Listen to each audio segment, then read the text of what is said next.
Perkenalkan, saya Dia Waningsih. Saya guru mata pelajaran geografi.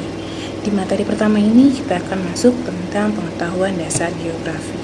Langsung aja, di slide di atas itu adalah keterangan-keterangan dari pengetahuan dasar geografi.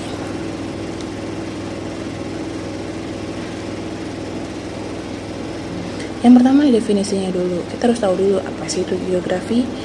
Dari berbagai latar belakang para ahli itu berbeda-beda ya pengertian geografi itu.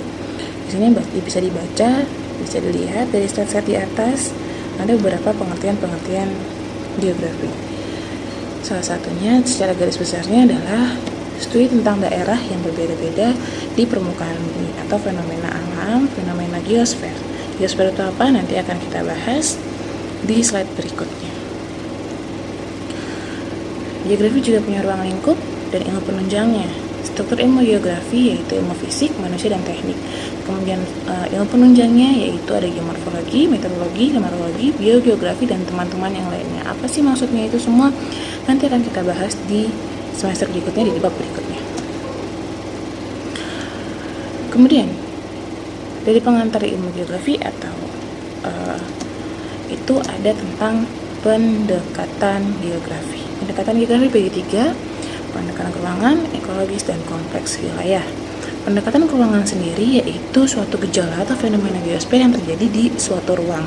Kemudian kalau ekologis adalah fenomena geografi yang berhubungan antara makhluk hidup dengan komponen lingkungan. Dan kompleks wilayah adalah gabungan dari pendekatan keuangan dan pendekatan ekologis. Lanjut, ada konsep geografi. Sini saya ambil dari berdasarkan hasil seminar lokakarya peningkatan kualitas mengajar geografi tahun 1988. Konsep itu ada 10. Ya, lokasi, jarak, keterjangkauan, pola, morfologi, aglomerasi, interaksi dan interdependensi, nilai kegunaan, diferensiasi area, dan keterkaitan ruang. 10 ya. Bisa dibaca konsep lokasi itu apa, jarak itu apa, lokasi itu sendiri itu adalah letak administrasi dari misalnya contohnya Indonesia. Indonesia letak administrasinya ada di berapa derajat lintang dan berapa derajat bujur. Ya, diapit oleh benua apa dan benua apa. Itu konsep lokasi suatu tempat. Kemudian jarak. Jarak itu diperlukan berapa lama untuk menuju dari Bandung ke Jakarta.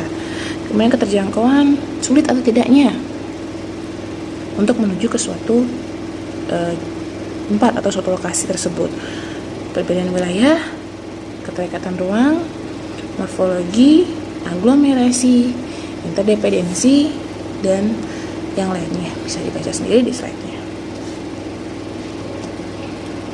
Kemudian di sini ada objek studi geografi dan prinsip geografi. Objek studi geografi itu dibagi menjadi dua, yaitu objek material dan objek formal. Kemudian prinsip geografi dibagi menjadi prinsip objek studi geografi dan prinsip geografi. Oke, lanjut. Objek itu ada dua, objek material dan objek formal. Prinsip itu ada 4. Persebaran, interrelasi, keruangan, dan deskripsi. Itu hampir sama semua sama yang tadi kita bahas di atas, yaitu pendekatan dan konsep. Objek studi geografi. Selanjutnya, objek studi geografi itu dibagi menjadi dua, yaitu material dan formal. Material adalah tadi dari atmosfer, hidrosfer, litosfer, dan biosfer. Apa sih nama-nama itu? Nanti kita akan bahas. Apa itu atmos, hidros, litos, dan bios. Kemudian objek formal. Objek formal itu terdiri dari pertanyaan what, where, when, why, who, and how. Itu apa sih? Kenapa sih? Bagaimana sih? Kok bisa terjadi sih? Nah, itu nanti kita akan bahas di materi selanjutnya. Kemudian dinamika geografi dalam kehidupan sehari-hari. Gejala-gejalanya, pertama ada atmosfer, hidrosfer, litosfer, biosfer, antroposfer. Atmo itu adalah di udara.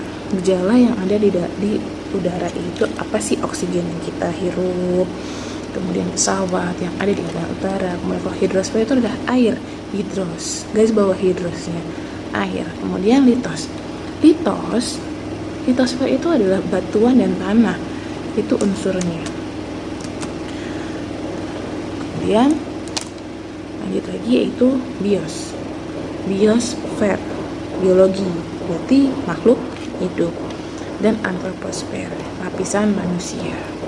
Contoh gejalanya tuh salah satunya global warming, menurunnya kualitas air laut, kemudian pemanfaatan lahan sesuai daya dukungnya, kemudian menggunakan sumber daya alam secara bijak, dan beragam suku bangsa dan budaya. Itu salah satu contoh-contoh gejala geografi. Makanya kenapa kita harus tahu gejala-gejala geografi dalam kehidupan sehari-hari kita. Lanjut, manfaatnya. Geografi juga punya manfaat, bisa dibaca mengenai suatu daerah, kekurangan kondisi suatu daerah, komposisi penduduk, cara melestarikan bumi, dan pemanfaatan daya dukungnya. Jadi nggak semuanya kita hanya pakai, tapi kita tidak tahu gimana cara untuk rehabilitasinya atau bahasanya konservasinya. Di sini ada kata corner dengan penanaman kembali pohon di permukaan bumi atau melakukan kegiatan reboisasi.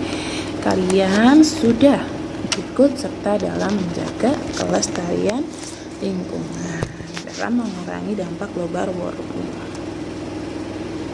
Kesimpulannya, geografi adalah ilmu yang mempelajari persamaan dan perbedaan fenomena geosfer dengan sudut pandang kelingkungan atau kewilayahan dalam konteks keruangan.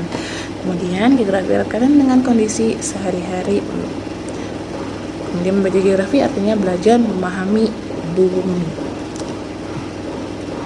Silakan kalian diskusikan tentang apa sih makna dari gambar tersebut dengan teman-teman kalian ya. Dengan orang rumah, orang tua boleh, kakak boleh, ibu boleh. Oke.